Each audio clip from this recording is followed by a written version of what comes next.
Okay, all right.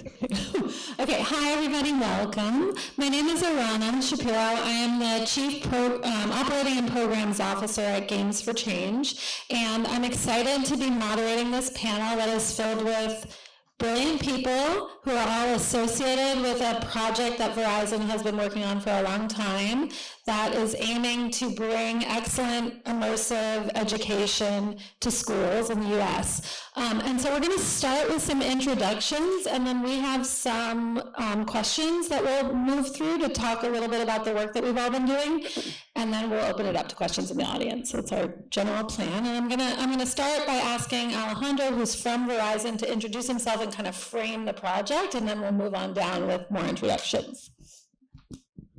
All right, thank you so much. Good to see everybody today. My name is Alejandro Lozano. I work at Verizon. I'm on part of the responsible business team.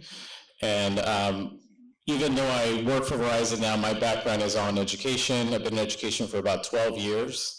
And just really excited to be with you here and talking about all of the resources that we've put together over the last few years and are all freely available. So a lot of the stuff that we'll be talking about today is things that you can use, you can share with other folks. So it's a really cool opportunity to be able to share this out. And just to kind of set the stage, I think we are talking about esports and gaming and career pathways for students. So one thing that I wanted to start with is that there's a linear thread. I think we want to make sure that accessibility, right, for both educators and students is at the forefront of everything that we're doing. And with Games for Change, we're actually launching an esports league that's going to be going live in fall. There's going to be wraparound support both for educators and school leaders, as well as professional development, and the teams are also going to get professional coaching. So it's a really exciting way to, again, provide these resources that will be freely available for schools to really latch on to implement and make sure that this is going out to schools no matter what resources they might have to be able to implement these resources. Thanks. Sorry, just making sure I'm staying on track. And then next, just wanted to highlight with Arizona State University. We've been working with Arizona State University for quite a few years now, and they actually are going to be launching a course on Verizon Innovative Learning HQ, which is verizon.com/learning. And before I move forward, I should probably explain what that is. So it's our free site. We launched it back in August of 2021, where we really brought a lot of the resources that we had been working on in our Verizon Innovative Learning Schools program, our Verizon Innovative Learning Labs program. So we had built a lot of great resources, but it was only going to select schools across the country. We wanted to make sure that this was something that was freely available to everyone. So we started with that as the base, and then we've since then have brought on additional partners to build out additional content and really try to make sure that the trends that we're seeing in education, we're making sure that there's resources freely available for educators and schools to use. And then also with Discovery Education, which we have Phil here from Discovery Ed, really leaning into more immersive experiences. Immersive learning is a big area of focus for us on Verizon Innovative Learning HQ. And we'll be talking about the TimePod augmented reality app and the lessons that go along with that. So there's a lot of not just the technology, but also lessons and content to support it. And then also just reiterating that these resources are all available on Verizon Innovative Learning HQ. And I believe we have a QR code. So if you wanted to kind of check out what it is as we're talking up here, feel free to check that out. And I'll hand it back to Arana. Yeah, so I think we'll introduce, and you guys can talk a little bit as you introduce yourself about your organization and what your organization has done for the Verizon Innovative Learning HQ and the goals of the organization and what you guys are up to. So I'm going to turn it to Maggie first, I think. Hi, I'm Maggie Mills. I'm the Curriculum Program Manager for the Youth Entrepreneurship Team at Arizona State University. So as Alejandro mentioned, ASU has been working with Verizon for a number of years on several projects for geared towards students. So our team is one that has built a pretty robust set of courses, STEM courses specifically geared toward middle school students. They are freely available on VillaHQ, and so I'm also getting to lead the team that's developing the esports and cybersecurity courses that are going to be released on VillaHQ very soon. Again, just completely free, accessible to anybody who's interested. Hello, my name is Leah Hirsch. I'm the Senior Director of G4C Learn. So I work full-time at Games for Change, and all the G4C Learn programs are programs that are for educators, programs for students in the K-12 space. And really what those programs are all doing are harnessing the power of games and play in the classroom. And that looks in a lot of different ways these days. I was a New York City public school teacher in the early aughts and was a really early adopter of games in the classroom. And back then, for me, it was like games are one tool. And, every once in a while, I'd like be able to pull out a game. And slowly over the years, games became a much more integrated part of the education process for me. But right now, what's really exciting, what we're able to do with Verizon is, one, get all of that stuff, all of our game design curriculum, all of our, how to teach with different game platforms. It's all going to be up on the Verizon Innovative Learning HQ, like free, accessible, open source for everybody.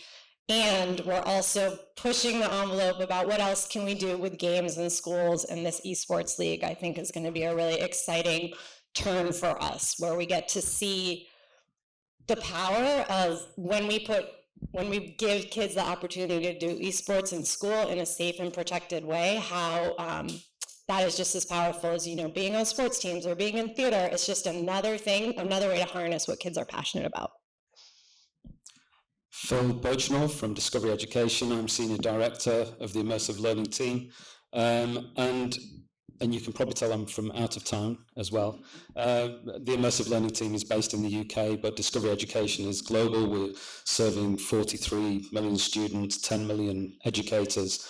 And immersive learning to us has always been, over 20 years of the platform, been delivered via video. And the world is changing, and students have always wanted to interact more intensely with learning materials, and immersive is something completely different again. And we're going to talk a little bit, I think, about what that means. But working with Verizon, with Alejandro, we've kind of came together because we understand what the power of real immersive learning can be. And so it's been an amazing opportunity to develop Time Pod Adventures, which is currently an iOS app, but we're moving it across into Chromebook as well. And to do that, to create narrative-based, deeply immersive experiences for learners has been a fantastic thing to be able to do. And again, to make that free on Verizon Innovative Learning on the HQ there as well. So that's what we do. We're Unity developers as well. We're game makers. We're artists, illustrators, animators. And we're very lucky to sit in a space which I think really needs this kind of content and input. Great, thank you all. So as you can hear, and I know from experience because I've been working with Leah on the project for the Verizon platform, Verizon cares a lot about partnerships.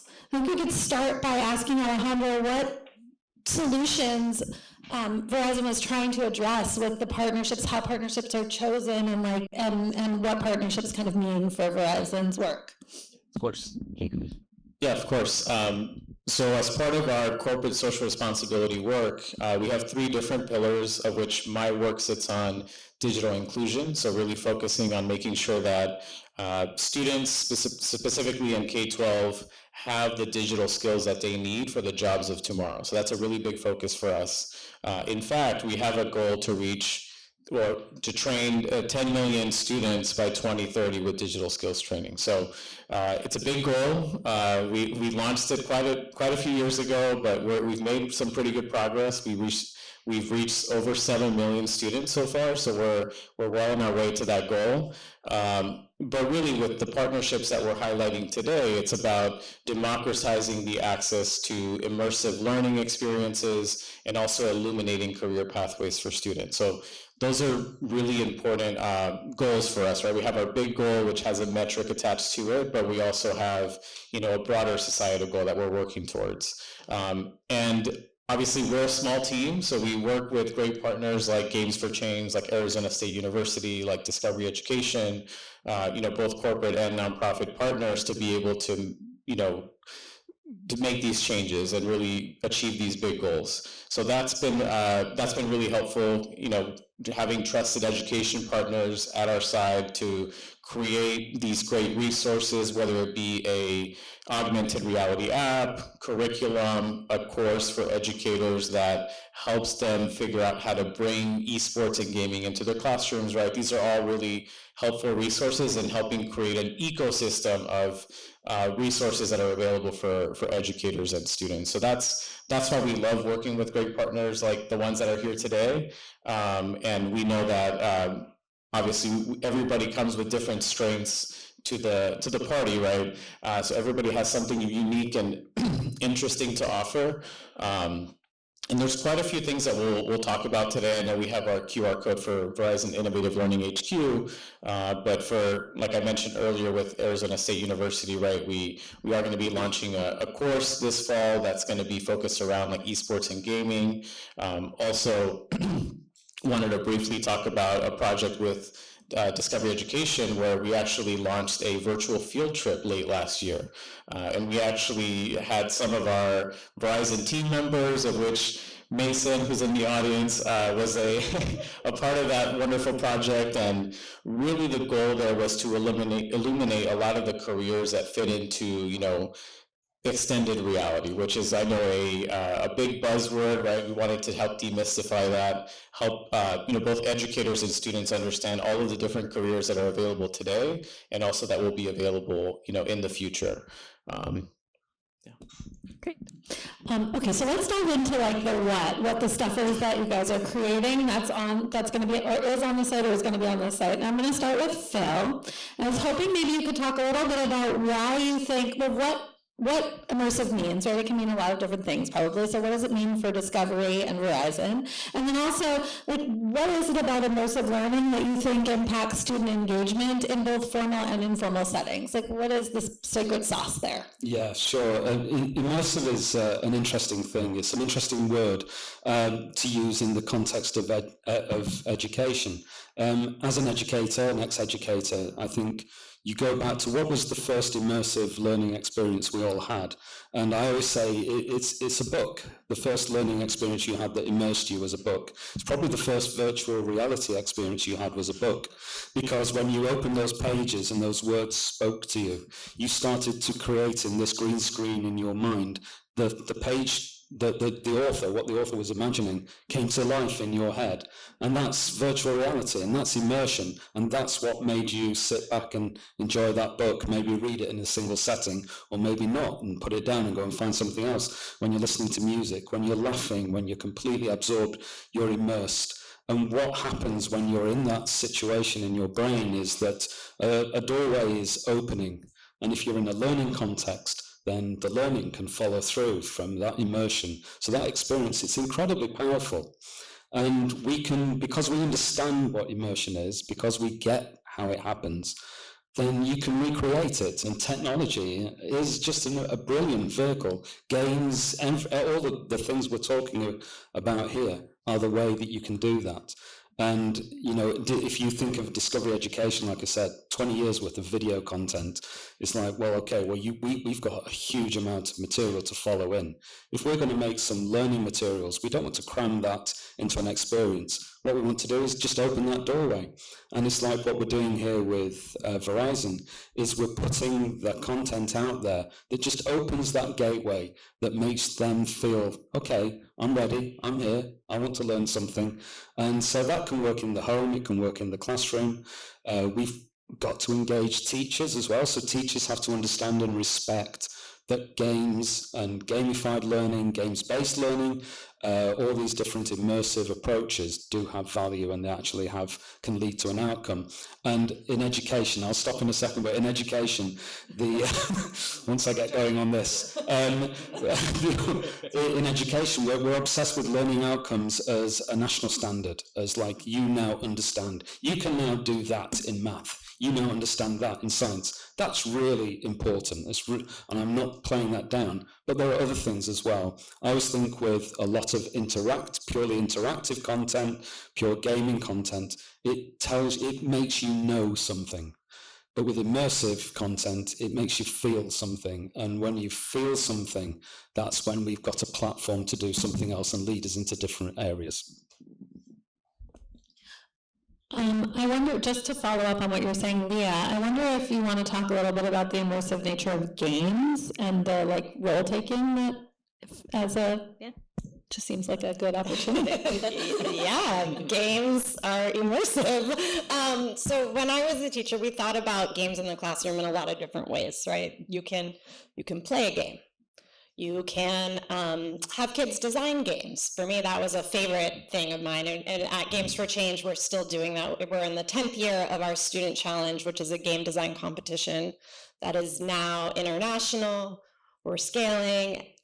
Everyone can join. It's going to be accessible on the Verizon platform. It's on the Verizon platform. So game design, you can play a game. And then a favorite way that I used to teach was you can get in the game, meaning you can design curriculum in such a way that it feels like a game. And kids are truly immersed in a role where they have to solve a problem.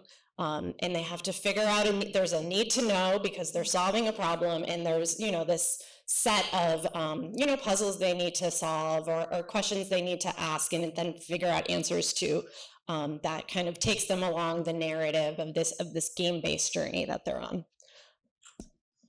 Okay. So immersive learning, we know it crosses a lot of different mediums. Maggie, could you talk a little bit about what you think immersive learning does to help with career readiness for youth?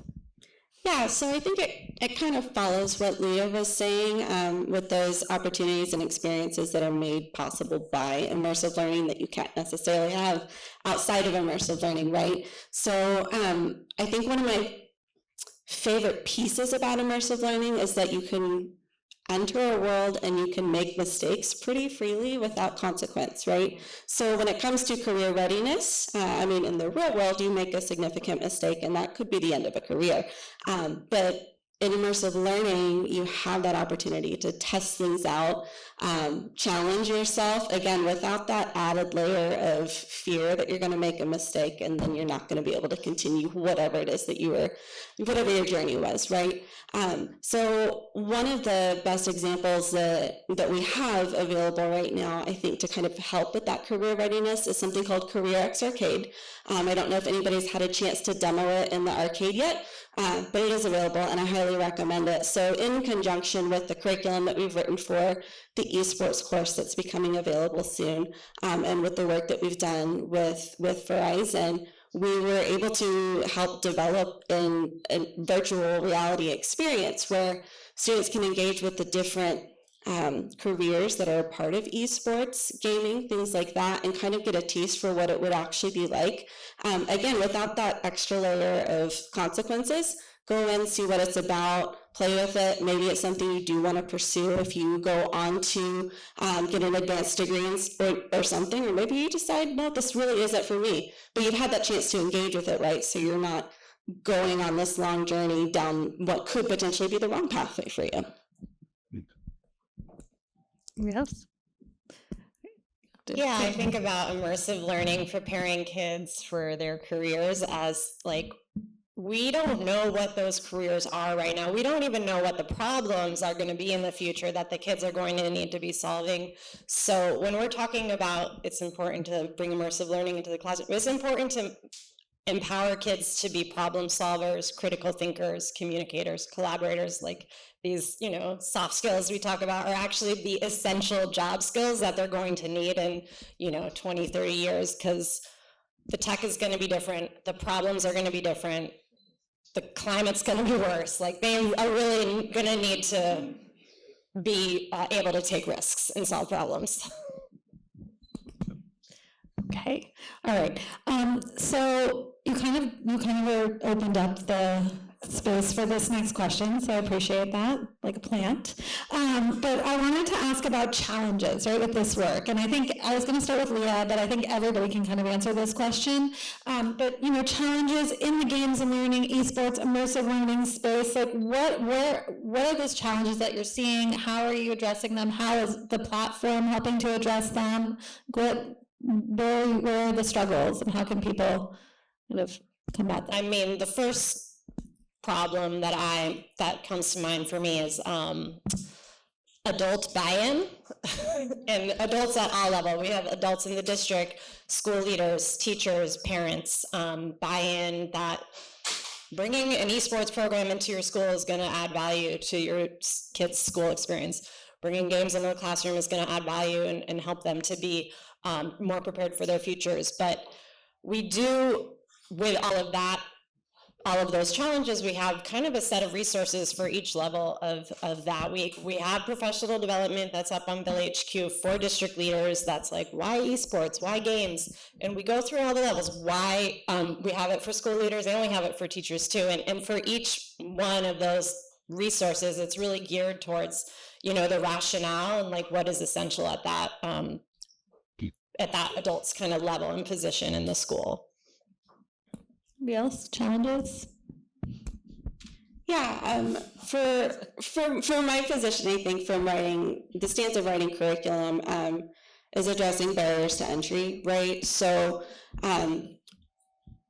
background on kind of the team that I'm a part of, a lot of our programming is only in Title I schools, so we're specifically in under-resourced areas.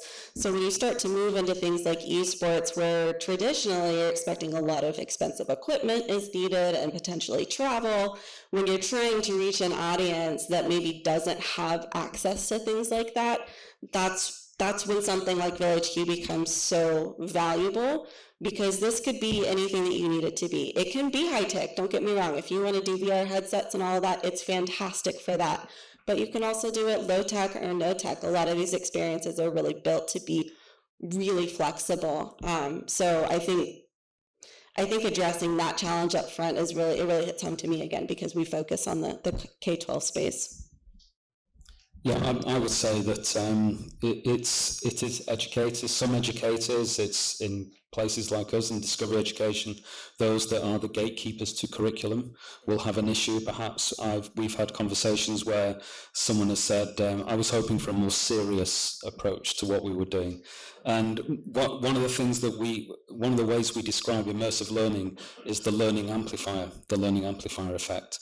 So it's like, well, you mean you don't want content that's going to get your students to understand something way quicker, way deeper, more intensely, and get to that learning outcome more quickly. You don't want that. And that's what this kind of content can do.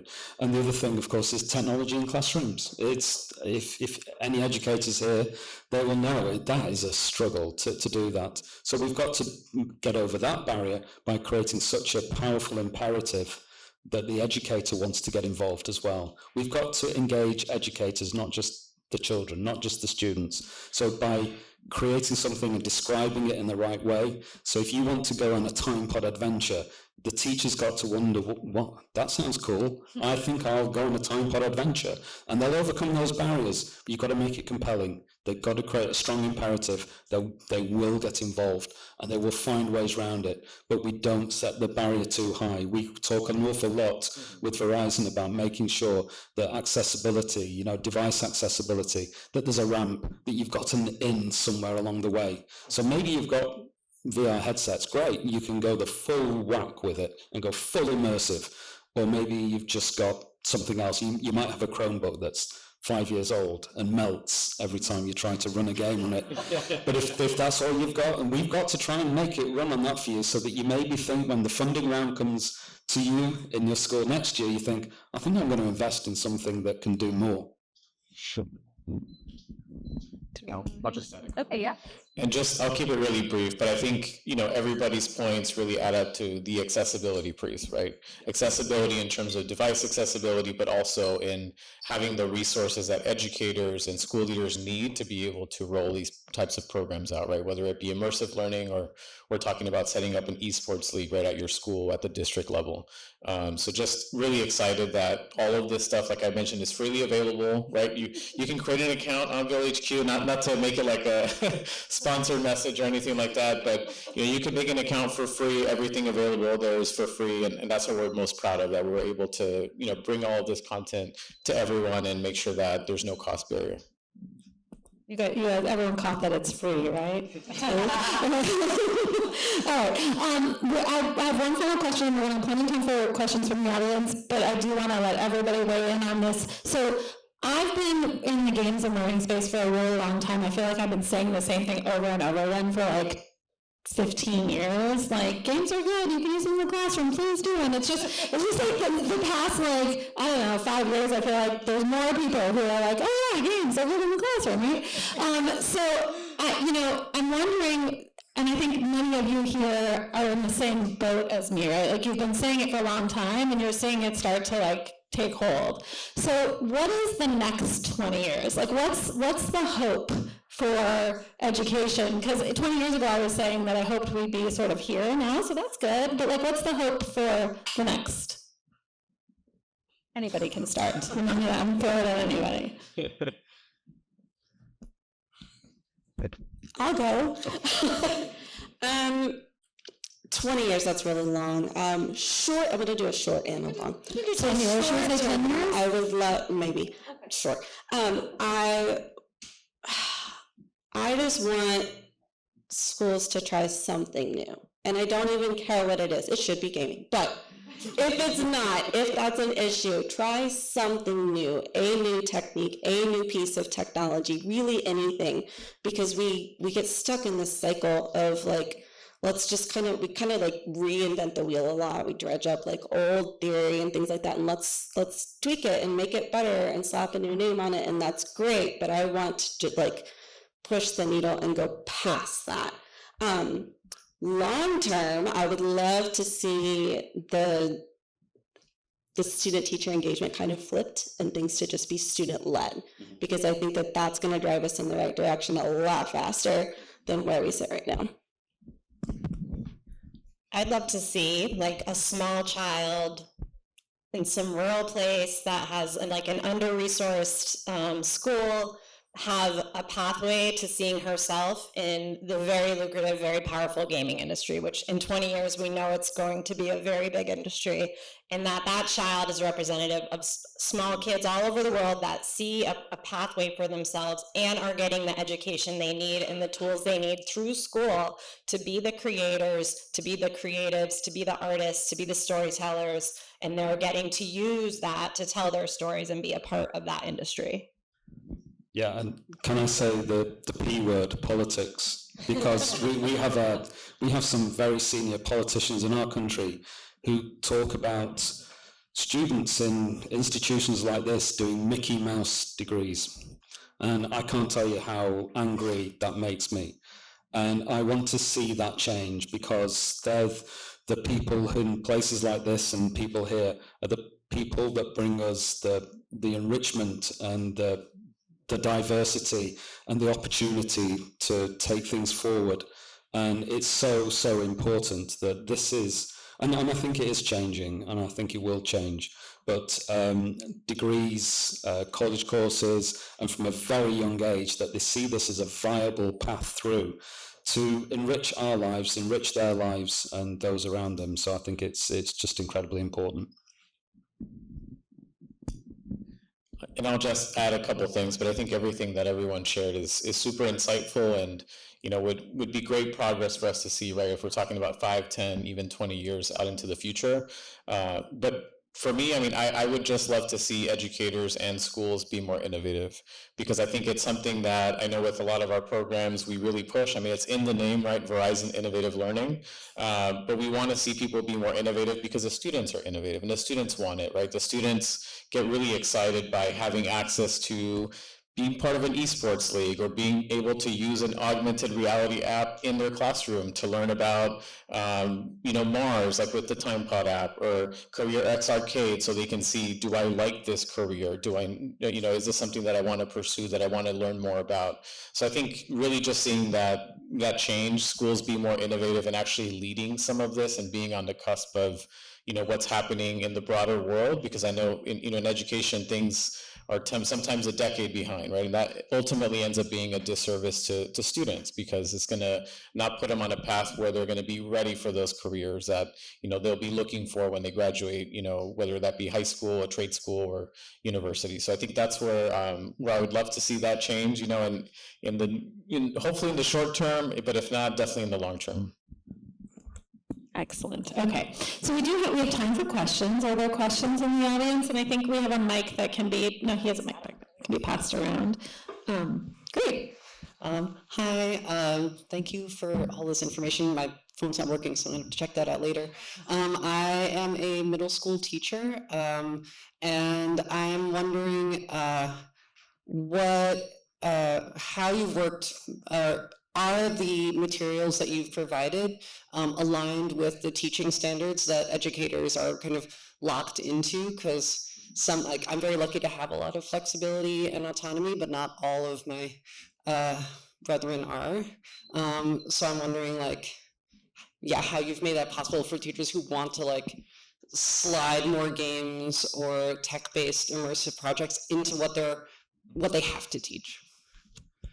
I can take that one. Yeah. I can take that question. So we have aligned to a couple different standards. The most relevant ones you'll see are Common Core. So we have Common Core standards across resources and lesson plans on the site, as well as next generation science standards. A couple other standards that are at the national level, like we have a national social studies standards, for example, that are not as big as Common Core and next generation. But right now we don't have anything that's state specific. So in terms of that would be something if you're in a state. Obviously, if you're in a state that has its own standards, that there would be a little bit of research there just to make sure it aligns. And I would also just say, as somebody that taught with game design as a way to bring project-based learning into the classroom, the game design was just a vehicle for any type of different content that they were learning, and then they would design games about that content. So they were getting the standards, and designing the games was a way that they were presenting what they knew. Right. More questions? Hi, my name is Agrim. I have a question regarding gamification and innovative approach for pre-K and kindergartens, because it's in one hand we have to adjust, and I'm totally for emerging technology. We have to adopt it, and we have to make the kids ready, for the new world, because the world is changing so fast. But on the other hand, I noticed that a lot of parents are against their kids using technology so early on. So how do we? What's this golden ratio? How do we achieve being staying on top of the game, but at the same time not overusing technology? If it makes sense. Yeah, I'm happy to talk about that.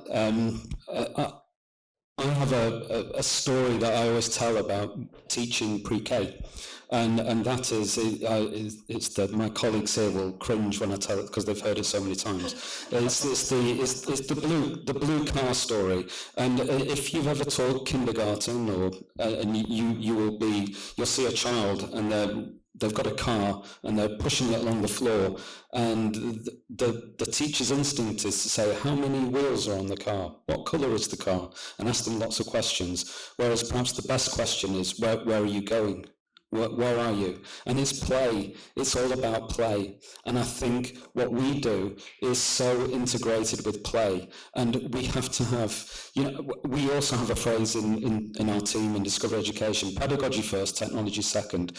Technology with purpose, understanding what it is that's happening. If you understand a philosophy of education, coupled with the psychology of education, coupled with what it is you're trying to do, then actually we can weave all the things that we talk about into that scenario to make sure that that child is fully engaged in play and learning in a way that hopefully a parent or a carer can understand and appreciate as an outcome. I just wanted to add on to, there's a lot of amazing work that Friends of Games for Change are presenting about this week, and there's an amazing research group. The UNICEF is a stakeholder, the Joan Gans Cooney Center is a stakeholder, and the research, the acronym is RITEC, RITEC, and it's Responsible Innovation for Technology and Children. And they have a wonderful framework about how certain technology and certain games can be beneficial to children's well-being, believe it or not, and they're really starting to get this framework out there. And if you're work in the pre-K or elementary space, it would be very useful to you. I just have one thing that when Leah and I talk about game design and games and using games with young kids, like you're talking about, we often just talk about the design process and helping really young kids who can move through the design process and letting that design process be an entry point to this kind of more technological immersive learning, because it is the first step. And so letting them brainstorm things and letting them then do prototype things, even if it's like something made out of Legos or something, but really leaning into that as a process that they internalize at a young age then allows them to be really ripe for this kind of learning as they grow up. Are there other questions? So sorry, I think what I keep hearing is both questions were about assessments and how we're kind of burdened by assessments and standards, and then the parents' fear of their kid not being able to hit those benchmarks.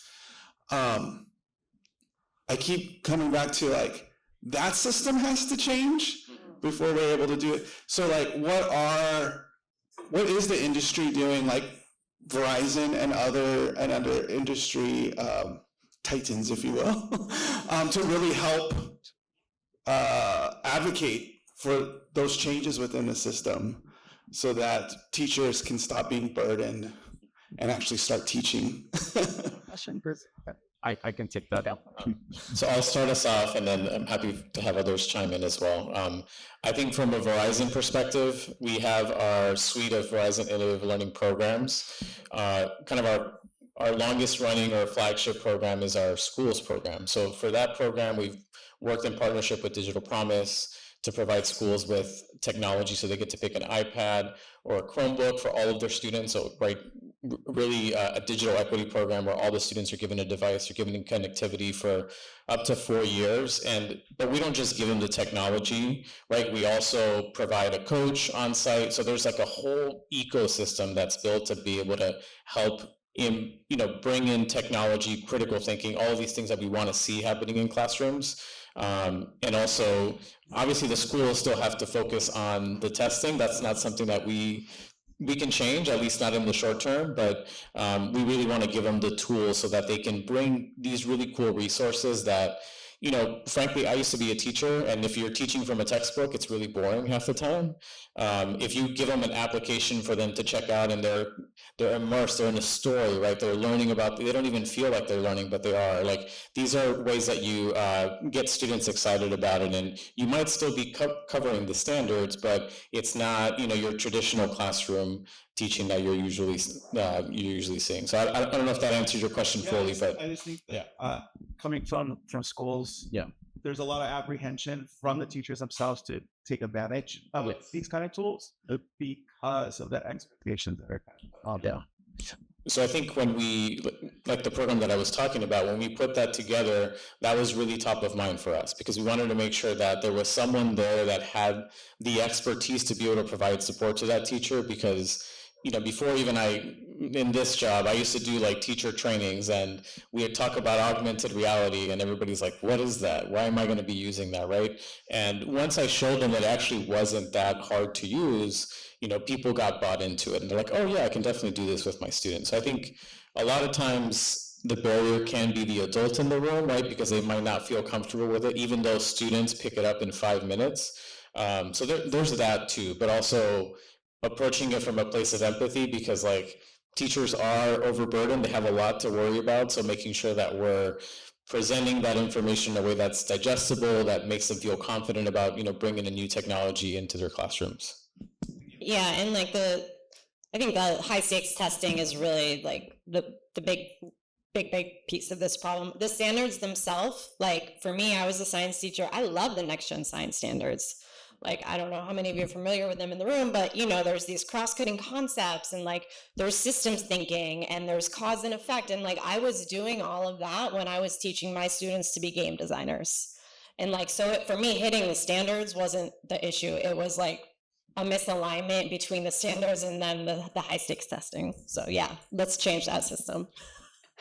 Let's make a game about that. I think you're originally you're asking like, what are we doing to change that? And obviously there's so many different components, so we can't fix it overnight. One, we are well positioned to make that change over the next 20 or 30 years because our students are the educators of the future. So if we can start implementing these things in the classroom now, then hopefully they'll just carry that through into the next generation.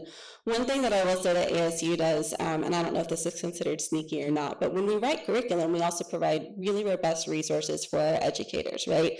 Here's how you facilitate this lesson. We also offer them things like rubrics for projects. When we build out a rubric, we're not including those like concrete little pieces. It's like, did your student use critical thinking? Did your student use they don't have to use it, but it's like, let's provide them with the tools, and they are optional, but if they want to use them, they can. So it's kind of a way for us to like help integrate that without being like direct. I would agree with all of that so strongly, and I think it's about giving a bit of space inside the materials that we create, isn't it? So we is this too strong a word? Subvert some of the way we deliver. We have to teach, and we have to go through that process. Is provide enough space and enough opportunity so that you can, if we're building a narrative-based adventure, it's like there's so much you can go there. You can go different places, and a teacher that's keyed into that maybe can feel that they can take a risk and go off somewhere else with it and take a circuitous route round to those standards. Got any other questions?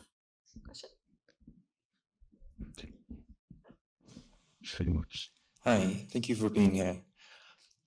I often see learning experiences through the traditional route was focused on the know, and then these increasing number of immersive and game experiences focused on engagement, interest, contextualization, and it's rarest to have them combined. So I'm wondering what strategies or principles would you suggest that for combining these two, or is it even worth it? Should these types of learning be best done in different modalities? Thank you. I think I understand your question to be like, how might you design a learning game that gets at these kind of content standards and also has the immersive piece? Is that what you're asking? Yeah, so in the professional development programs that we run for teachers, we're teaching them how to be game designers. This is also up on the Bill HQ site asynchronously, free webinars for educators, how to teach game design. And one of the key principles of teaching game design, what makes a good game, is a game where the mechanics of the game, so the actions that the player is doing, align with the learning goals of the game. And there's a lot of games out there that call themselves learning games that is actually just like a quiz disguised as a game, right? Where you shoot at aliens and then you get to solve a math problem. So for us, it's a really quality, effective learning game, goes much deeper than that, and is actually situating kids as decision makers or, role players in the game where they really need this knowledge in order to get through the game. Some questions. We have time for probably like 2 more questions, as long as we're concise with our answers. Hi, David Barry from a company called Game Academy. Where is government in this, or is government not in this? And if there is government in this somewhere, if you can, just point to where the allies are.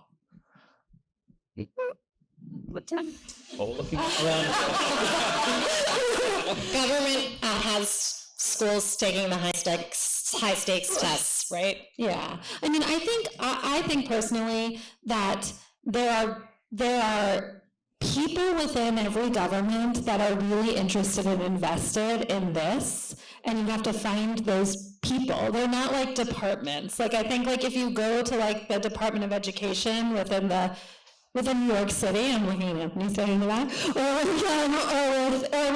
the federal, you're not gonna like at a government level find people who are gonna, right, but they're people, and then Leah just mouthed to me the UN, which is government agencies, right? Which is starting to become very interested in games and games and learning. So I think but that's also like a person in the UN who a seed was planted, and so I think it's finding those people and like trying to nurture those relationships is the best way to kind of get. Because there are people in all governments, I'm seeing all the people I know in here who work in different governments in different countries who are really invested in this and trying to move the needle, but they're not, that would be my answer. I'm not on the panel.